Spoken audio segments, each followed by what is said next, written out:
My name is Brandon Venter, for those who don't know me. I'm a Pro 5 with LifeVantage, and I'm based on the Sunshine Coast in Queensland. This morning we have Seth Campbell sharing his story with us. Seth started in this industry at the age of 24 and has been a six-figure earner for the past 7 years. Seth's currently a Pro 9 with LifeVantage, and we're very honoured to have him here today. I had the privilege of meeting Seth at our latest incentive trip to Hawaii.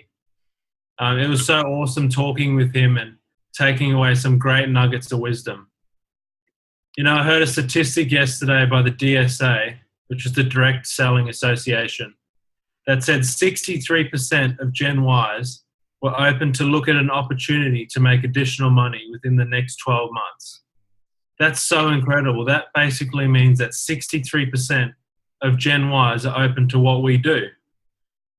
So we're absolutely stoked to have a Gen Y joining us here today to share his knowledge onto us. I'm going to hand it over to Seth now so we can get started. Please, everyone, give a warm welcome to Seth Campbell. Brandon, thank you, man. I really appreciate it. Can you hear me okay? Yeah, all good. Audio's good? Wonderful. Yep. Sometimes it's good, sometimes it's not, but it is amazing that you're in Australia. You're not even in the same day as me. It's Thursday for you, isn't it? Yeah. You're literally on the other side of the planet, and here we are talking face to face. Isn't that neat? I love technology, man. There was a day when I had a Toyota Prius, my second, third, and fourth year in this business. I had a Toyota Prius, and I had people all over the country, and I would get in that thing, and I got it just for this business, and I would drive everywhere. I would drive all across the country, and you know, for two, three people at a time. You know what I mean? So it's nice that we have technology now. Not that, you know, the face-to-face is always still important, you know, being in someone's living room, but the opportunity to connect like this, like we're all in the same room, even though we're on this other side of the world, is pretty neat. So thank you for having me on. Thank you, Charlotte. Thank you, Brandon. Thank you, G, for getting me the info and inviting me on this thing today. And I'm not going to take a lot of your time, you guys. First of all, I want to say one thing. I really, really appreciate you. I messaged Gigi earlier and asked if we could push it back an hour, because I was going to be an hour later. I double booked myself. And so I really appreciate you guys being flexible and allowing this to take place 1 hour later. So thank you very much for that. I'm not going to be very long, you guys. I'm going to share with you the same thing I share when I speak to people out here about this business, and talk about the things that, you know, that stand out to me, and really the reason why I do it. I'll tell you a little bit about my background and my story and what pulled me into this business. It's probably similar to what a lot of you were drawn in by.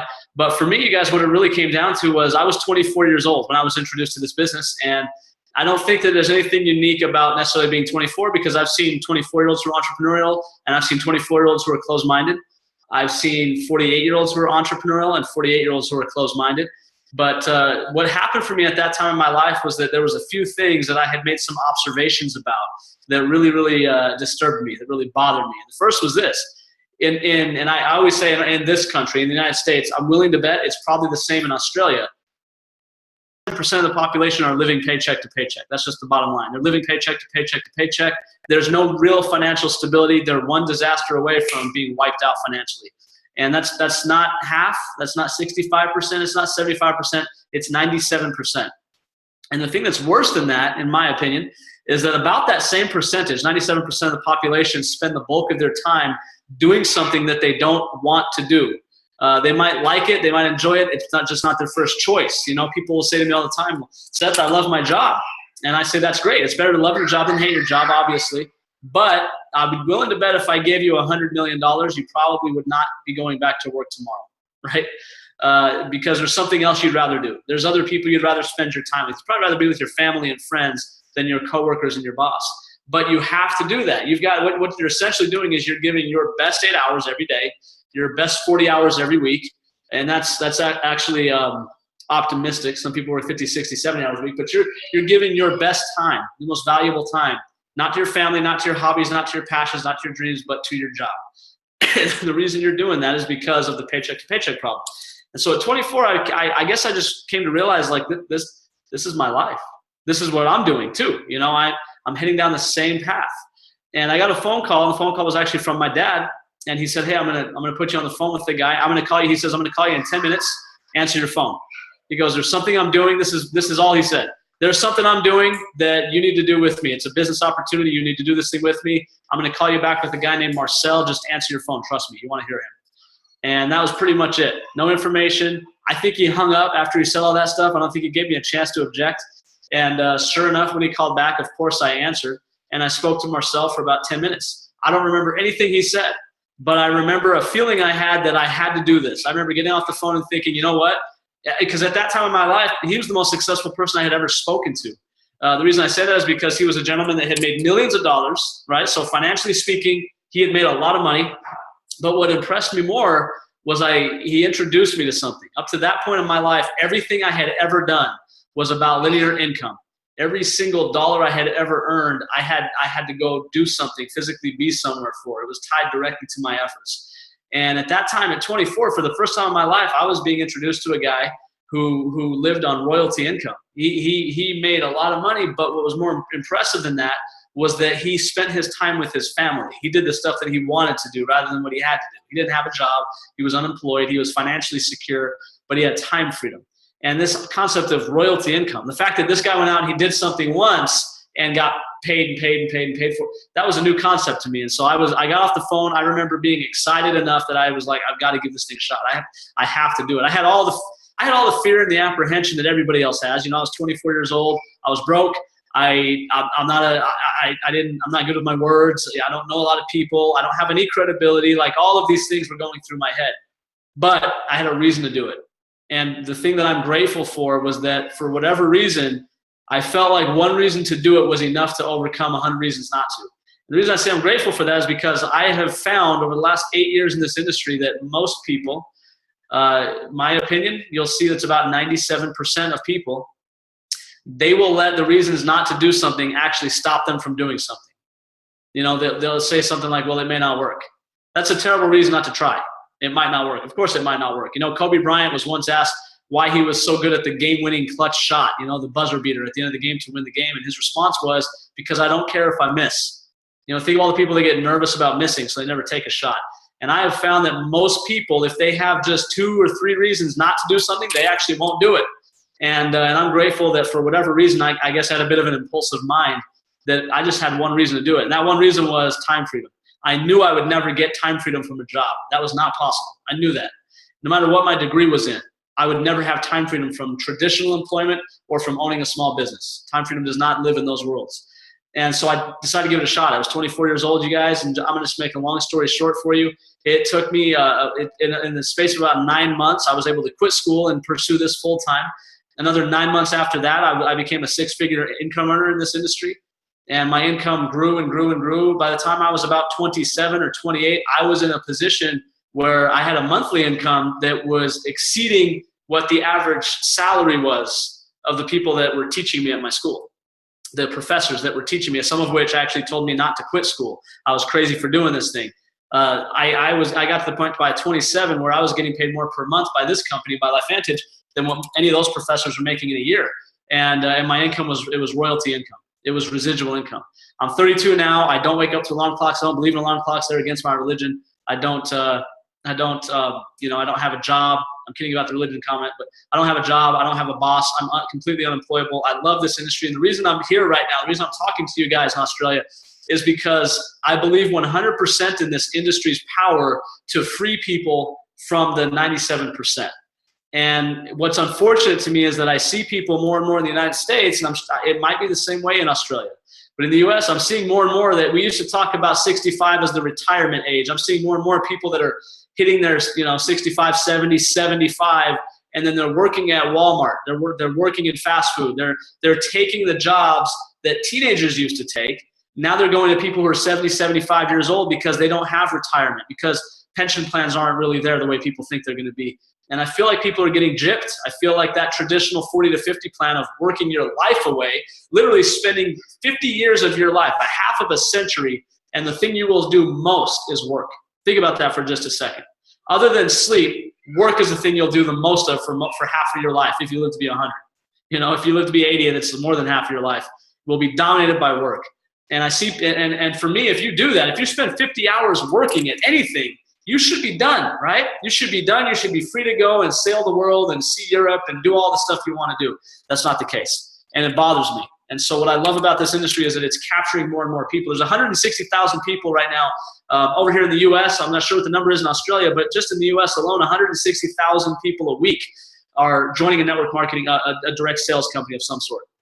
Okay, right now, there are 20 million active distributors over here in my country, 20 million people who are distributors in this industry. And by the way, of the 20 million, 70% of them are millennials between the ages of 18 and 35. That says a lot. You guys, what that tells me is that the young people are looking at the path in front of them and they're going, that, you know what, that didn't work for Grandpa. Grandpa worked for 50 years and he had nothing to show for it. He worked for 50 years. He worked hard. He was a good man. And then when he retired, mom and dad had to take care of him financially. I'm not doing that. That's not my path. And they're entrepreneurial minded, and that's why, you know, the statistic that Brandon talked about, that statistic is very telling. Why are people more entrepreneurial minded today? And yeah, you say it's Gen X and Gen Y and millennials. I even think you could say it's the generation, it's the population in general is becoming more entrepreneurial because they're realizing that it just doesn't work. If you want freedom, if you want real security, if you want to own your time, royalty income is the only income. You have to find a way to chase royalty income.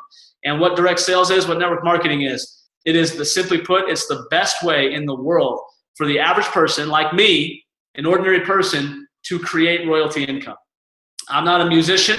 I'm not an author. I can't create royalty income through the platinum sale of an album or anything like that. But in network marketing, I create a lot of royalty income. And so I started this thing at 24, and it's completely changed my life, you guys. And so there's a couple of questions you have to ask yourself. And I'm going to ask a few questions. I'm going to answer them real quick and just give you some stuff to think about. And then I'm going to go ahead and turn it over to Brandon and Charlotte. There's a couple of things you have to ask yourself if you're going to look within this industry, if you're going to look in the direct sales industry, the network marketing industry, as potentially a place where you could free yourself financially and with your time. There are some questions you have to ask yourself. First and foremost, do people make it? You know, that's the first question. Do people make it in this industry? The obvious answer is yes. Of course they do. We know people who make a lot of money in this industry. There's plenty of them. You guys, you can just go Google the top 200 income earners in network marketing, and you're going to see 200 people with incomes way in excess of what the average doctor or lawyer could make in 5 years. People making ridiculous amounts of money, and so obviously, yes, people make it. I still have a few friends, unbelievably, who will swear that these things don't work. That's like swearing the sun doesn't rise in the east. You know what I mean? There's some people will literally walk outside at noon and go, it's dark outside, whatever. Obviously, yes, people make it in this industry, right? You don't have to believe. You can just look and see. People make it in this industry. But the second question is this: does everybody make it? Obviously, the answer is no, right? Your friends that tell you it doesn't work, they didn't make it. So some make it, many don't.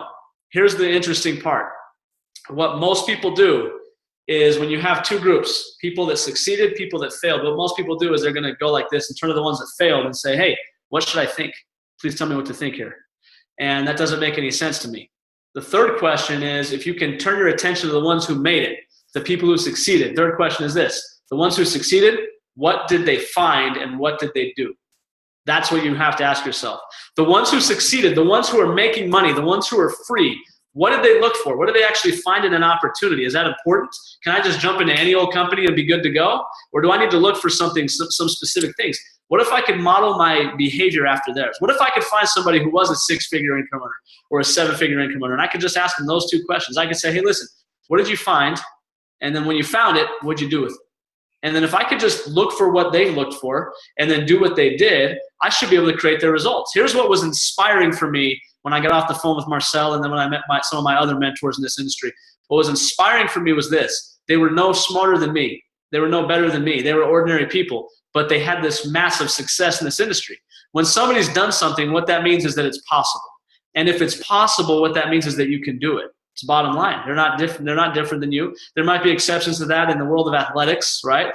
I can't do what LeBron James does. I can't do that. I'm not 6'8". I have a terrible vertical, and I don't know how to dribble a basketball. I can't do that. But in business, I can do anything anybody else has done. And so can you, by the way. Most of the world's most successful people are not any smarter than you. I don't care who you are. It's just the facts, right? They just have a different set of beliefs about what they can accomplish. And network marketing, better than any industry I've ever seen, will instill in you those beliefs that you can accomplish the same thing. And so I'm going to talk about real quick 5 things that they found, okay? Like I said, there's 2 parts to the question. What did they find? And then when they found it, what did they do? The what did they do part That's called training. That's what you're going to get at your training event. So I'm not sure when your next training event is happening out there in Australia, but whenever it is, wherever it is, be there, because that's where you learn what to do. I'm going to talk about what did they find. There's 5 things you have to find in this industry, I believe, in order to put yourself in the best possible position for success. Now, here's what's unique about what you're going to hear about tonight. The biggest stroke of luck for me in this industry was that my first venture in the network marketing industry happened to be in a company that actually can check all of the boxes better than any company that I've been able to find in the 8 years since. Not that I've looked for other companies, but I've looked at all of the other companies because I've become obsessed with the industry. I've become a student of the industry. I love learning about the history of the industry, the big companies that have gone before, the up-and-comers. I love to watch this industry around us. And what I'm going to tell you is that you're in a position right now where you're about to hear about a company that checks the boxes with flying colors. And these are in no particular order, but number 1 is timing.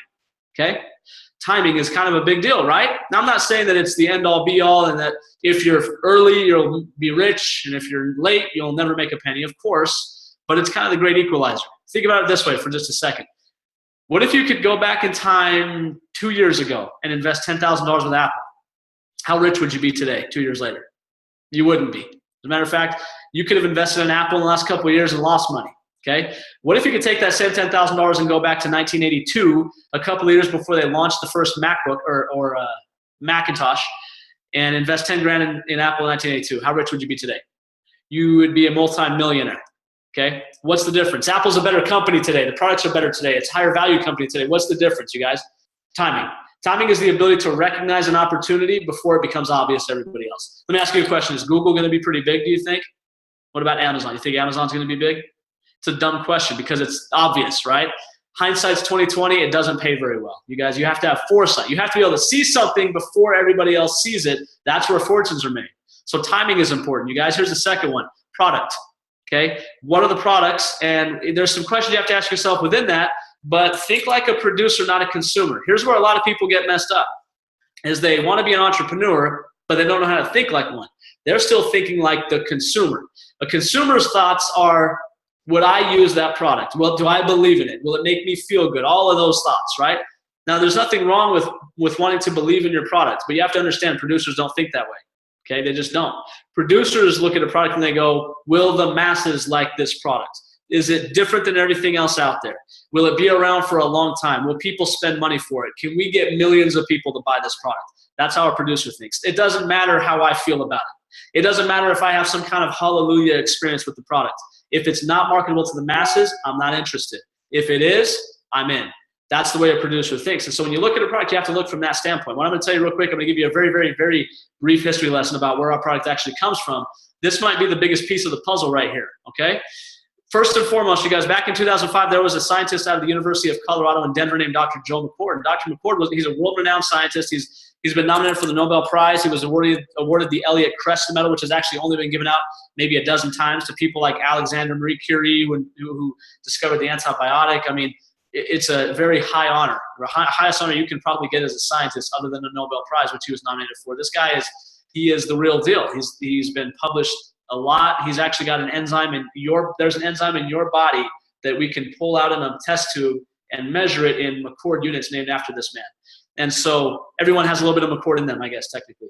But anyways, he, with a couple of other gentlemen, Dr. McCord and a couple of other gentlemen, developed a product, 5 all-natural ingredients that did something that's never been done before. Now, I want you to understand, again, being in front of a growth curve, I want you to think about what happens when industries are disrupted. I'm going to take a slight sidetrack, okay? When was the last time you were in somebody's house and they had to get up and go answer the phone that was on their wall?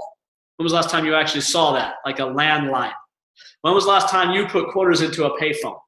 Okay? It's funny because, you know, the point I'm making obviously is that this thing right here, the smartphone, has completely disrupted the telecommunications industry. So much so that now it's to the point where if I see somebody texting on their phone and they're actually pushing like real buttons, I'm like, man, how old is that phone? Goodness gracious. You know, we don't even have buttons anymore, you guys. It's all touchscreen. And so it's amazing how much things have changed. Because I remember the day when I used to have to grab the phone off the wall, and if there was a girl that I liked, I had to call her house and talk to her dad, which always sucked. And be like, hi, is so-and-so there? And you're like, who's this? You know? And he'd ask you how your day is going. You're like, never mind, you'd hang up. And so that it's just how telecommunications have changed. And just because the industry has completely been disrupted by this right here, by the smartphone, okay? Who do you think made the most money when that happened? People who knew about it before it was obvious to the rest of the world, right? And so tens of billions, that's with a B, tens of billions of dollars being spent on antioxidant supplements. The anti-aging industry is a really big industry, you guys. It's not a small industry. Tens of billions of dollars are spent on antioxidant supplements, okay?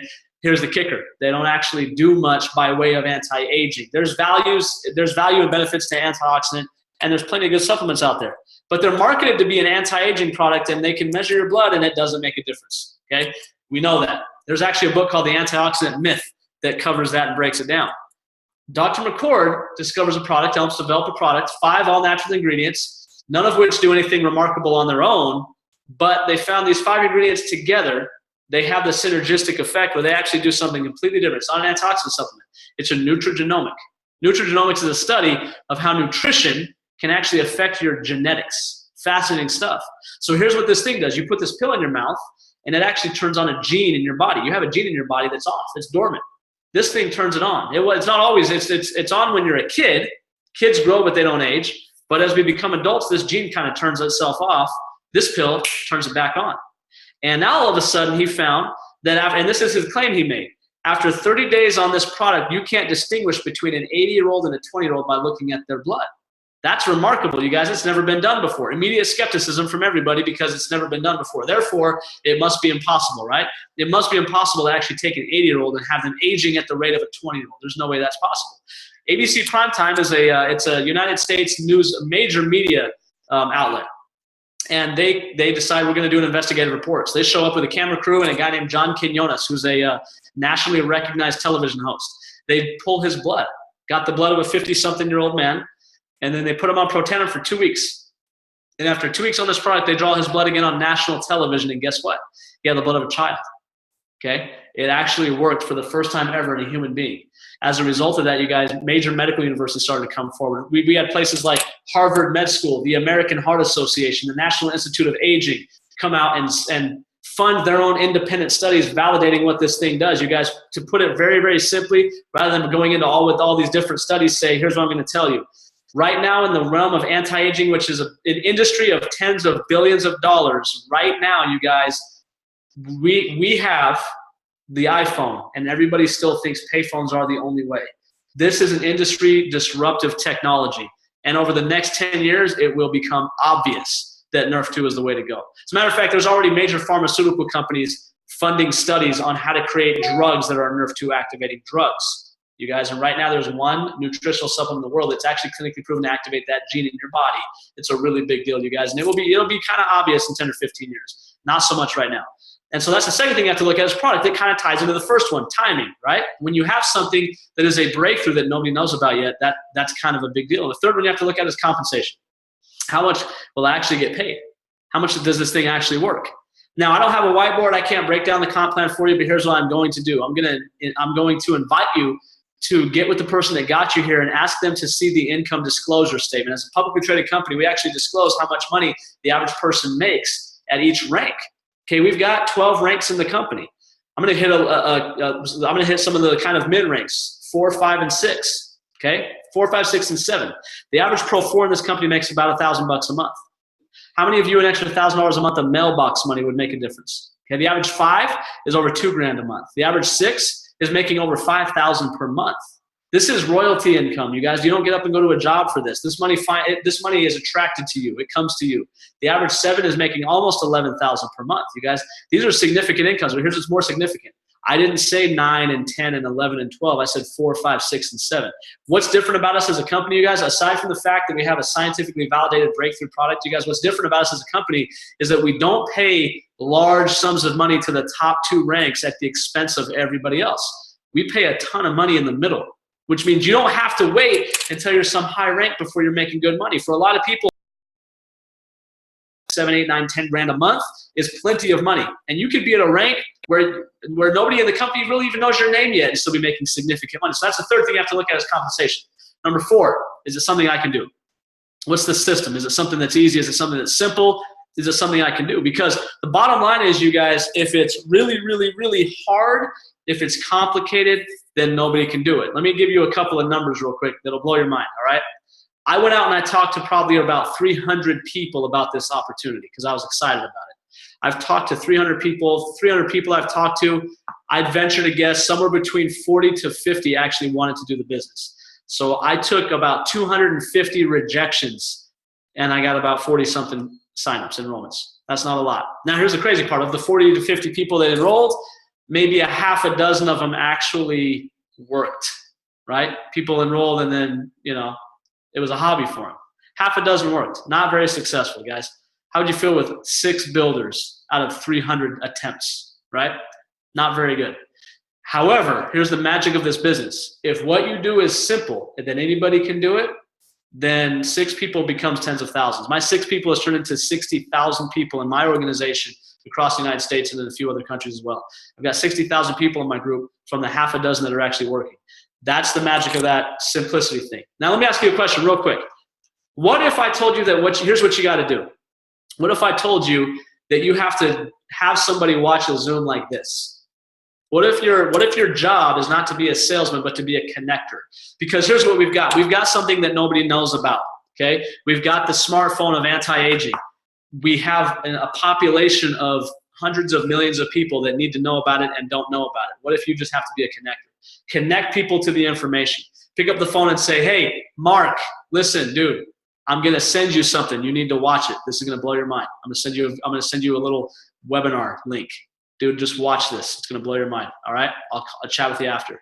What if it was that simple? Okay? You just connect to people with the information. Okay, now there's ways that we do this thing, and I'm not going to go into that. That's the training portion, but here's what I will tell you.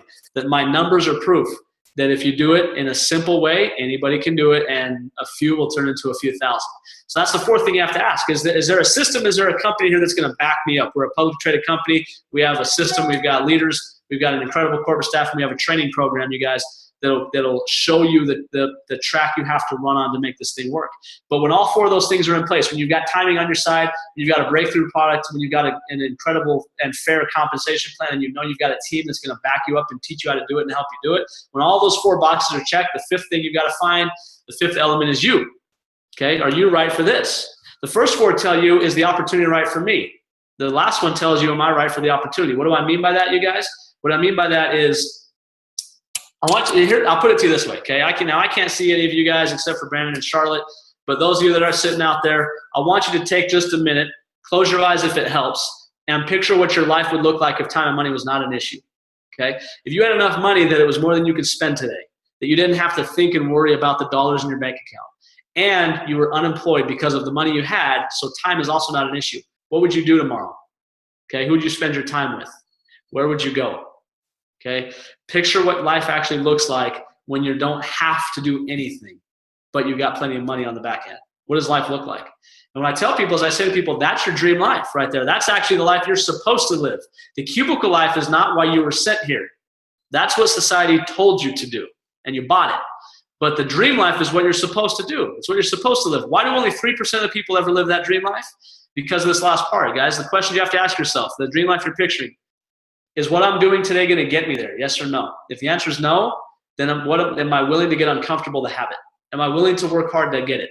Am I willing to do something that maybe I swore I'd never do in order to have that dream life? Now, for me, the answer was I'll walk through a brick wall to have my dream life. That's what my answer was. If you feel the same way, then you do the business. It's very, very simple. That's it. You do the business. If it's, gosh, that'd be nice, but I don't know. I'm kind of happy where I'm at. I'm not sure if I really want to try that. I don't want to get too uncomfortable. Then you don't do the business. You just don't sign up. That's okay. You can be a customer. The product is still great. It's not very expensive. But if your feeling is, I have to take the shot, I've got to give it a shot. If I can taste that lifestyle, if it's really real, if it's not a pipe dream, if it's something I can actually have. And by the way, guys, I'm sitting on here right now as evidence that it's not a pipe dream. Yes, you can have it. And if the feeling is, I'll do anything for that, then you take that sentiment and you enroll in the business tonight and work tomorrow. You don't enroll in the business next week and work next month. You enroll in the business tonight and you work tomorrow. That's what I did. That sense of urgency is what brought me here, you guys. And so with that, you guys, I want to challenge you to, find out in yourself, are you right for this business or not? And if you are, to get yourself in the system and find out the second half of the question. Now, once they found it, because you found it, once they found it, what did they do? Find out what they did and then go do the same thing. You guys, it's a really simple formula. If you find someone who succeeded and then just copy them, you'll get the same results. Successful people are not that unique. They're not. So go become one. All right, that's my challenge to you. So with that, you guys, I want to thank you for inviting me on. Thank you for having me here. And I'm going to go ahead and pass it back over to you, Brandon and Charlotte. Thanks for the invite, guys. Thanks so much, Seth. That was so awesome. I think you really struck a sore spot in all of us with the dream life.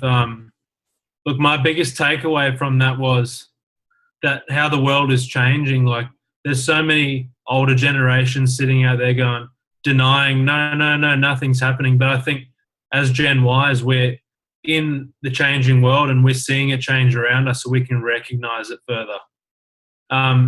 Thank you so much for joining us this afternoon. We really took a lot out of it. Thanks to everyone that joined us on this call. The call is officially wrapped.